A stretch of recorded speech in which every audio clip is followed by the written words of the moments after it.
Welcome back to my channel. This video is going to be showing you some ways that you can alter your images for the music lyric collage. You can use any of the techniques that I show you.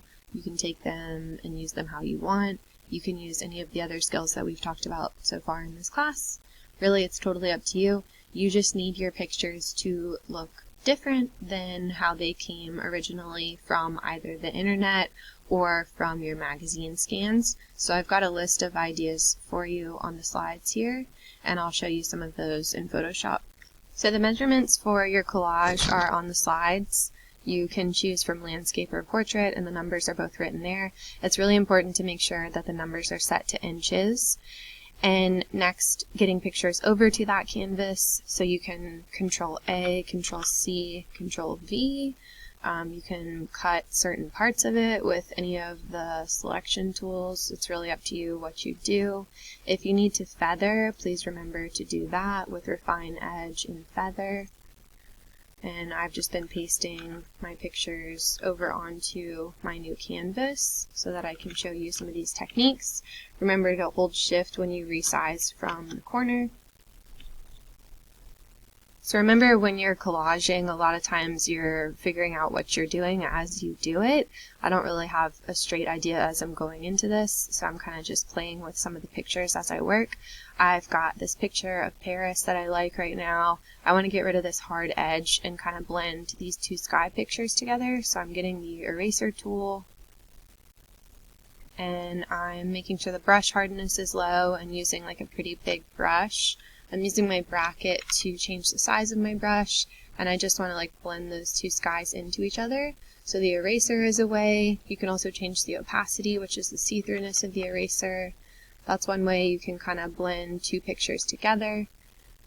Next, I'm going to go onto this separate sky layer, and I'm going to change the color of this sky to make it a little bit surreal. I could do this with an adjustment layer. For example, Hue and Saturation. I can easily drag this adjustment layer. Right now you can't see any of these other items because I have my Paris picture turned on, but just so you know, when you use an adjustment layer, it's going to change all of the stuff that you have underneath that layer. So the way to have your adjustment layer just apply to whatever you're trying to change is to press this button right here. And so you see when you click this, it's now just affecting my sky, so I can make my colorful sky adjustment and not be hurting anything else.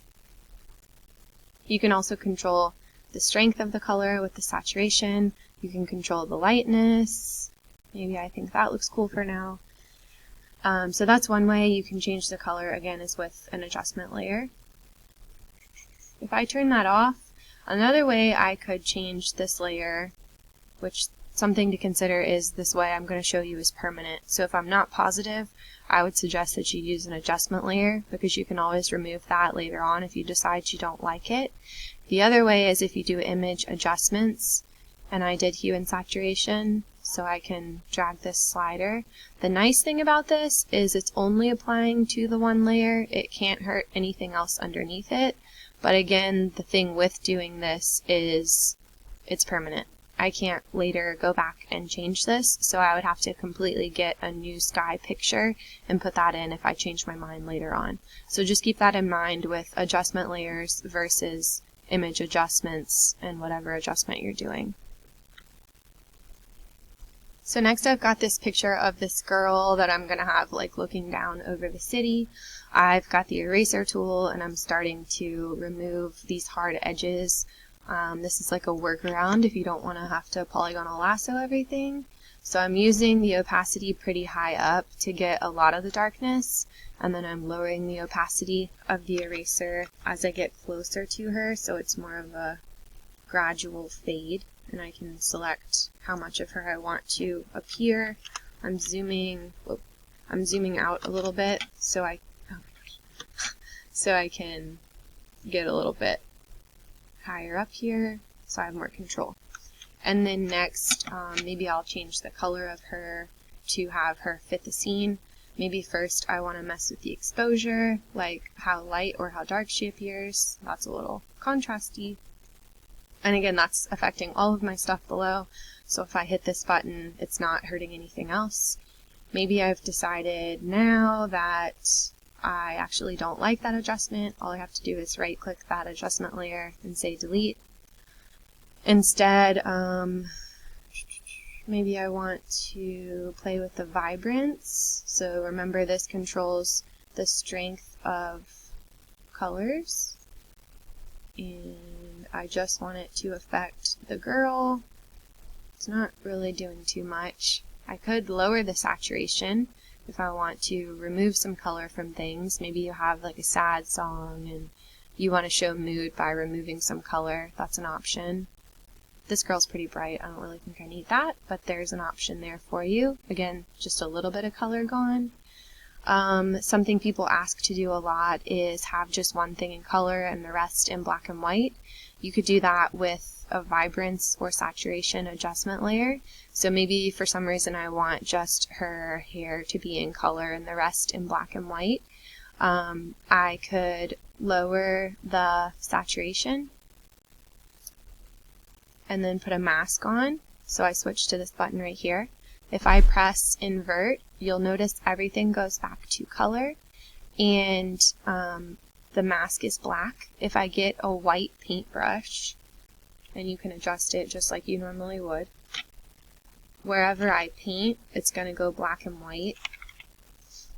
Use this, you know, sparingly. This can get a little bit corny sometimes, and obviously take your time.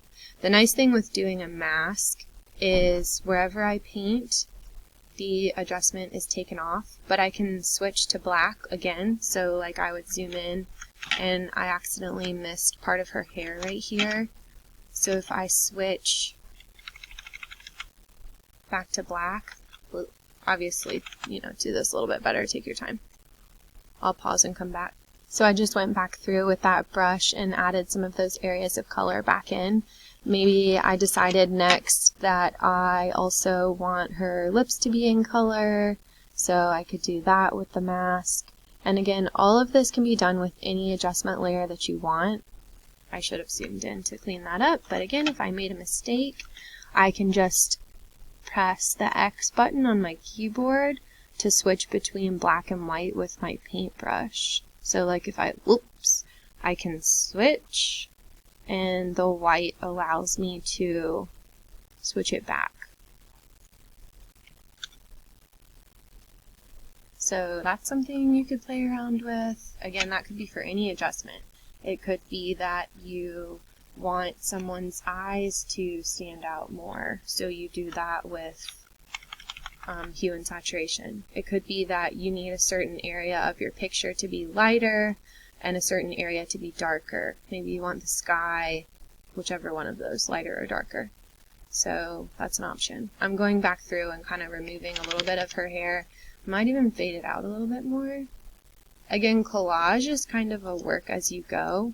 Some of you guys have done some really good sketches on your brainstorming, so you've really planned it out, but others of you might be working this way, like just figuring it out as you go, which is totally fine. And again, when I did that adjustment layer, I can bring it back up. Hello. If I double, okay, just kidding. I can bring it, my lights just turned off, hang on. Anyway, sorry, what I was trying to say is if I want to bring that adjustment back up, I can just double click on the icon and make changes later on if I need to. That's the nice thing about using adjustment layers, and I can tuck it back away when I'm done. Next, I'm going to show you some adjustments that you could play with also from this list and how you can add them to your image. So something to consider is cutting out certain areas of an item. So I've talked about that with polygonal lasso here. Like if you imagine there being an open door or an open window or a picture frame or the edge of a photo and wanting something else behind it, you can cut that area out, use your layers, and have something behind it. So I was kind of thinking of that with this film. I haven't done this yet, so we'll see how it goes. But first of all, I want it to look like it's coming from behind the girl, so I'm going to drag that film layer underneath the girl. It's taking on that adjustment layer. Okay, there we go. Hang on one second, let me fix this.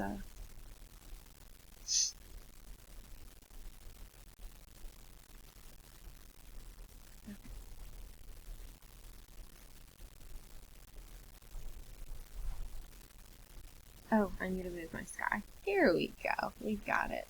We're moving the sky under the film. Okay. Hold on a second. I need to fix. It was fine. I thought the layers were messed up, but this was just pretty far down. So anyway, I've got this underneath the girl's head to some extent. The edges of her are faded off, so that's why it looks like that. I could use any of my selection tools. I'm going to try the magic wand. Yeah, so I selected right there. I hit backspace right here, backspace, and I want to see, this should work because it's a pretty clean edged rectangle. Yep, and I can delete these areas. I could then zoom in and go through and get these little holes here. And I'm just clicking the area and hitting backspace. So this could work for a ton of things like windows, doors, Polaroid photo, whatever. You can clear stuff out that way. And again, it's Control D to deselect. And I'm zooming out and looking at what I've got here. Then I could have some sort of image underneath that frame.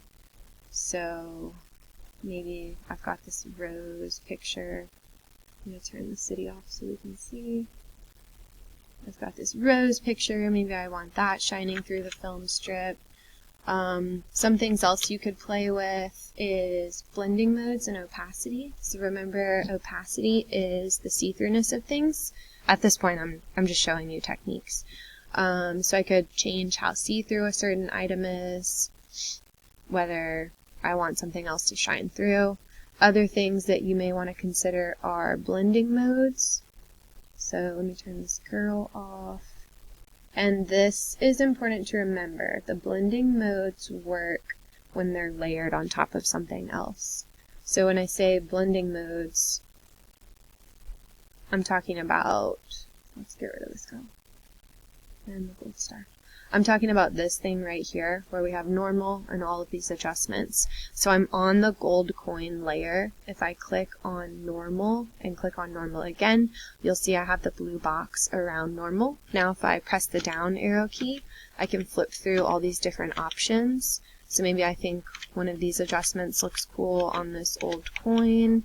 You may also want to pair one of these adjustments with opacity, which is the see-throughness of things. I can also play with running stuff off the page. A lot of people don't think about that when they think of collages. They feel like everything has to fit within the space. So maybe I want to have something like that going on. I don't really remember what I was doing with this bucket. Remember, you can jump layers by right-clicking on them and then turning the eyeball on and off to see which one I'm working on. And really, like, you just want to work with the whole thing. Sometimes you can turn stuff off and bring it back on and play with it and see what you're thinking. I really showed you most of these things. So we did adjustment layers. You can play with any of these. Any of the adjustments you want, you're welcome to test them out. Again, the worst that can happen is you just go back and delete it and decide that you don't want to use that adjustment anymore and try another one. Class is changing. Be right back. So really that's it. You get the point. Play around with all of the adjustment layers and ordering of your layers, cutting items out, opacity, and more, and utilize all of those so that your images are altered by at least 50%. For example, my city right here I haven't gotten to change yet, but I'll play around with those things. Good luck!